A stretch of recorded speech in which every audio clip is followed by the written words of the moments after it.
So, reach chapter 64, spoiler talk. This cover is truly a representative of what is in this book. Partially, right now. I'm literally only 200 pages in. Shit could hit the fan at any second. But I'm going to live in the bubble for right now, okay?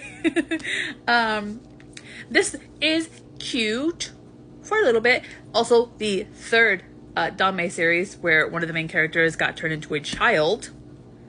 So that's a trope. It's nice to see Moran actually put the pieces together about his emotions and feelings towards Chuaning and realize, hey, this is technically he didn't let Mei Mei die yet, and I could stop it. So I technically have no reason to be a bitch to my teacher, but at the same time, it's warranted, and I'm on his side a little bit. Apparently, Moran actually had a crush on Chuaning when he first met him, so it was mutual both ways. These motherfuckers had crushes on each other. I'm just like, this is horrible. Okay, but sure, I'll give you that.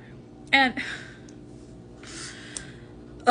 this entire sect. Okay, we all know that Moran literally did not grow up in this sect at all. 14 years he was living in a brothel, okay, on the streets by himself. Parents dead, deceased, no one.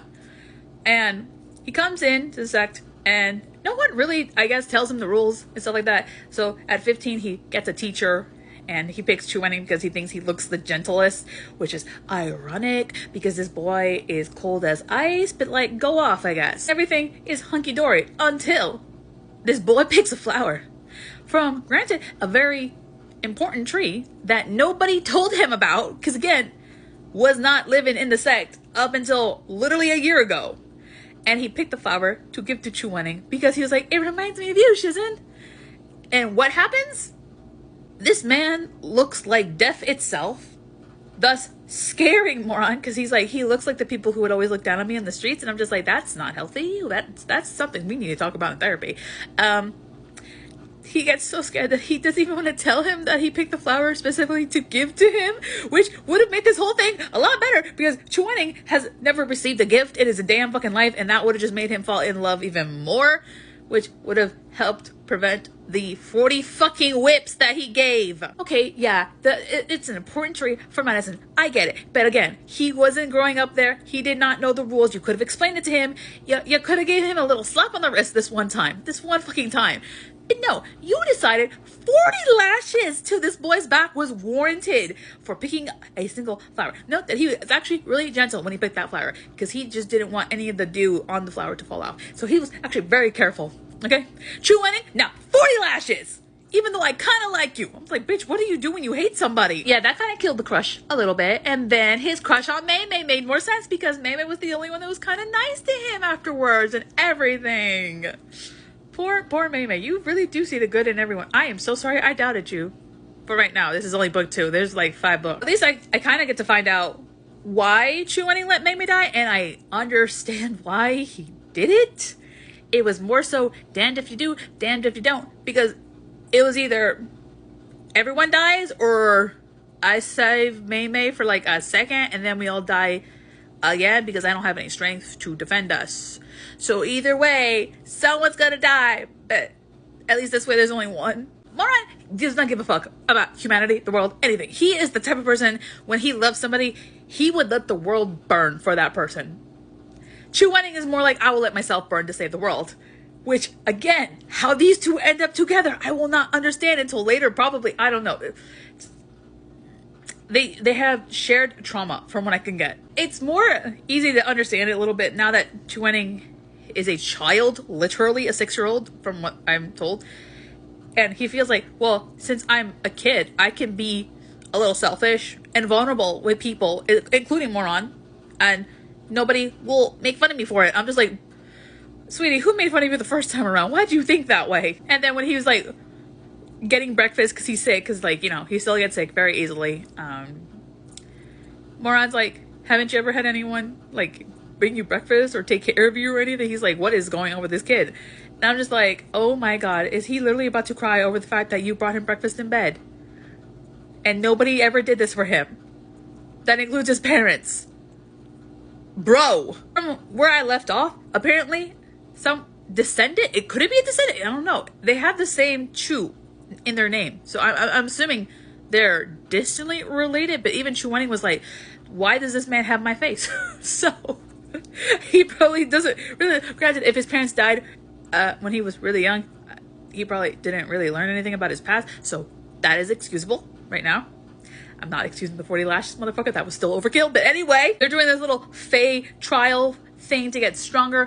The fact that there's Fae in this book was honestly surprising me. But I guess the Chinese mythology for Fae is a lot different, because in the West, you don't trust the Fae for anything, because those motherfuckers aren't nice. In this one, they're actually nice. They give a fuck about humanity, which is a surprise. And, you know, okay, good for you guys. That was interesting.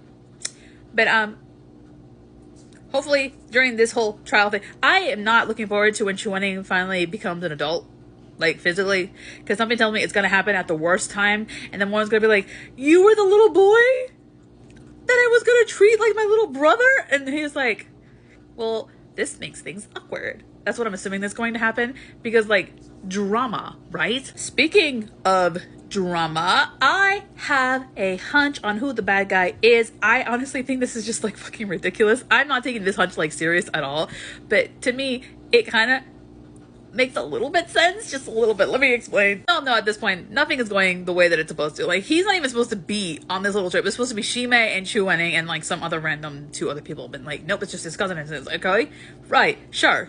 Why do I have a feeling that maybe his older soul might have also come back, but is like evil, because they still know like the technique to take over people, you know. Think Wei Ying, but like more zombie violent and definitely not free will. So, and Moron was like, I learned that technique. I was like, okay, but like nobody else right now knows that technique except for you. Also, your holy weapon, the sword that the dragon gave you, is missing. That means someone already took the sword. Also, the bad guy was already at the lake, so technically he stopped him from getting his weapon in the first place. And then he even got a different fucking weapon in general, which was just twins with fucking Chuaning over here. So like, that's not even the same thing. So my question is, what happened to your sword? Is this like something happened? Also, Chuaning is sharing dreams with the older Moron, and I'm just like, what's going on? How? Why? How is that a thing? How is that possible? It makes no sense. I feel like Chuaning wouldn't be like the type to want to reincarnate, like at all at this point. Like, this man is like, if I can sacrifice myself for the greater good, I will 100% do that. I'm just like, sweetie, that's great, but let's not be a martyr. Yeah, that's just the 200 pages right now. I still have 279 to go. So right now things are kind of which means things are gonna get bad. Oh boy. Okay, well, I'm prepared for this. This book series is good. I hope it stays good, because I don't want to cry. The amount of times I felt like tearing up when I kept hearing about the reasons why Moron and Chuaning are the way they are, it just makes me really sad for the both of them. And I'm just like, these 2 idiots love each other in some weird fucked up way, and it's going to take at least 8 books for them to fucking confess. Like, god damn it. I just want to point out that even the author kind of acknowledges that he has bad taste in like love for Chuaning, because the cousin was drunk and read Chuaning's love line on his palm, and he said, "You have really bad taste in love." And I'm just like, bitch, you fucking have no clue. You have no clue. Like, y'all's reasons for liking each other is still kind of shallow right now. I'm not gonna lie. It was based on looks alone, okay? So, I don't know.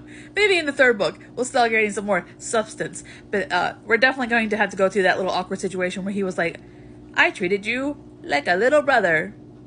This is weird." I'm like, yeah, this whole book is fucking weird, but okay. Good night. Finished it. Spoiler talk. I have never been so severely whiplash emotionally by a book until I read this fucking thing. I was deceived by this cover and the beginning part of this book. This is what I thought I was going to get for the whole book. What did I actually get? Other than me restating the fact that I think Mei Mei is fucking shady as hell, and I am more inclined to believe it. Why? I don't know. Is this some more unrequited love thing for Moron? Speaking of fucking Moron, why do people find him attractive? Before I get into that, I want to talk about the first part of this book, where I literally was crying for people that I already knew were dead. And it's just so sad. Also, apparently, this martyr thing runs in the fucking family for Chuaning, which is fucking great. Your own ancestors, bro. Your own fucking ancestors. There's so much generational trauma. There's so fucking much. I can't. Just when I thought that, you know, maybe Choo Choo Train could like confess that, hey, I'm actually a little shitty, that you treat it like your little brother, but you also kind of have the hots for me. So that is also really weird, and we'll discuss it in therapy another time. But geez Louise, even Chu Wenning is like, this man is a moron. Why do I like him? I'm like, bro, I'm asking the same fucking questions. Why do you like him other than appearances? Because he's like so handsome and sunshine dimples and all that bullshit. There has to be some sort of substance. And clearly he's reliving things that already happened in his past future life, which again, how is that a thing? But fucking Mei Mei might have been reborn. He's causing all this bullshit to happen. Why I'm saying this is because this book really just kind of throws it in your face that, hey, maybe doesn't like the fact that moron over here is starting to pay attention to other people that isn't Mei Mei, and he's getting kind of jealous, and then the bad guy is upset that he's gonna let Mei Mei die, and I'm just like, well, first of all, motherfucker, Mei Mei apparently got trained in healing, and the Fae had 3 trainings, which is attack, defend, and healing. Mei Mei specialized in healing. So why the fuck was he defending one of the sides of the barriers when his magic could not actually help him? So maybe blame the person who put you there, okay? I don't know who put you there yet, but like, it makes sense that now that we have the fucking cousin, I would put the cousin and Choo Choo Train and Moron on defense duty, and you go be a doctor somewhere else. Because I don't fucking like you. I don't like Mei Mei. I felt sorry for him in the first part of the book, but remember, I said for now, because there's still 5 books out, right? Okay? And the things you were doing, you were giving me jealous ex-girlfriend vibes, all right? And I hate people like you. This whole like tiptoeing around each other's feelings, it's like, bro, communication is key in any relationship, whether it's romantic or platonic. I'm just saying. And like, they just don't want to talk. And then Moran's getting thrown off because, you know, Chu Wenning's finally learning that, hey, maybe I should try to be a little bit nicer to my students, because I'm still, you know, I'm a prickly little pear and I want to make people like me a little bit. It's progress. And I'm just like, yes, sweetie, we're doing great. Now, here's the thing. Actually, I might want you to kill Mei Mei. Just a little, you know, no, actually, no, I want you to kill Mei Mei, just like straight up, just kill him. It's just the behavior that these idiots have. And then the final spell, it's supposed to magnify your hatred and your love. And again, I never once thought Moron actually really loved Mei Mei. I think he just was kind of crushing on Mei Mei because he was the only person that ever genuinely showed him any kindness. But it's also, he called him a dog. So it's like when you take in a stray dog, you want to cultivate basically loyalty beyond belief. And again, it wasn't his fault that you died in the first place, bro. He tried to save you. Like, why is he being pinned for this shit? Everything else he did afterwards, though, like when he was the emperor and shit, no, that's granted, that is his fault, 100%. But why is this bad guy upset about Mei Mei dying and blaming Moran? That doesn't make sense. Like, the math ain't mathin'. It's just near the end where I just started thinking, my god, these 2 idiots cannot communicate worth shit. You know what? When Chu Wenning was a fucking 6-year-old body, he was better able to communicate than he has as an adult. Because he's like, as a kid, I can be a little selfish. I can say that I'm upset. I can feel hurt. And I'm like, bro, that part made me want to fucking cry, you son of a bitch. Like, I went from happy to sad. Like, I was legit sobbing because I stayed up late last night reading. And just going through that part, I was just like, I had to stop reading this at work because I wanted to cry on my break. And I'm just like, I don't want my manager to look at me and be like, what's wrong? And I'm just like, books. Books. But that's good though. But I'm also angry. I'm so mad that I almost kind of want to take a break and not read book 3. Even though I have book 3 right now. I have it. I can read it. Like instantly. I can do it now. But I'm not going to. Because I feel like I need to take a few days to distance myself from these fucking characters just a little bit, because Moron is such a fucking idiot. Also, he's talked about making love to Chu Wenning, and then he was jealous that his lover might have a wife that's dead and has a kid now. And I'm just like, you say this thing to yourself, but you don't understand why you don't hate him as much. And I'm just like, bro, you can only hate fuck somebody so much before you realize that maybe you might actually like them a little bit more. The amount of times that the book itself just calls Moran to his face, it's just like, I get it. He's stupid. He's a pretty face who's fucking stupid, who got damn fucking lucky and became the emperor. Okay? I get it. But give me something else. because there's nothing to hold on to. There is no hope for these two idiots. And I'm just like, every time Chuening is trying, someone just punches it down. And I'm just like, no, I don't like that. I don't like that. How do these two end up together? Like, I don't see it. How is Moron pulling people? Why is there two options for this motherfucker? What's so great about him? I'm just like, I feel sorry for Chuening. And I do wonder if maybe his past life, or half of it, because apparently Moron has Mei Mei and Chuening's old souls imprinted on his soul. So like maybe half of it is, and then he's like reliving things in his brain. The fact that Moron actually might have thought that he reincarnated. And I was like, yeah, I don't feel like he would want that though. But then the belief that he was taught, like, Chuening has a very, very sad past, and I'm going to probably cry in book 3. I can guarantee. I've cried since book 1. I've cried since book 1. And I have a feeling book 3 is going to make me cry, because now Moron is mad at Chuening again. And I'm just like, bro, come on. We all know this. You love him. I don't know why, but you do. Same with Chuening. He loves you. I don't know why, but he does. You fuckers have barely had a deep conversation. How are you in love? After all the Danmei that I've read, it just, no one will ever top Shilyan and Hua Chan's relationship. These two idiots are driving me insane. I swear, if it turns out that it's not Mei Mei per se, but like his body being possessed by his old dead soul and the older, more evil Moron's old soul mixed into one, I'm going to fucking throw this book out the window. There's no way that's it, right? I'm 100% wrong. It's got to be something else. It's like, maybe it's the cousin for whatever fucking reason. And he's mad that Mei Mei died. Maybe he secretly loves Mei Mei. I don't know. You ever heard of a confession? Like, bro, I don't get it. I don't see how these idiots end up together. Someone has to die to make this feel better. Fucking preferably Mei Mei. But right now, Moron's probably ballistic, so.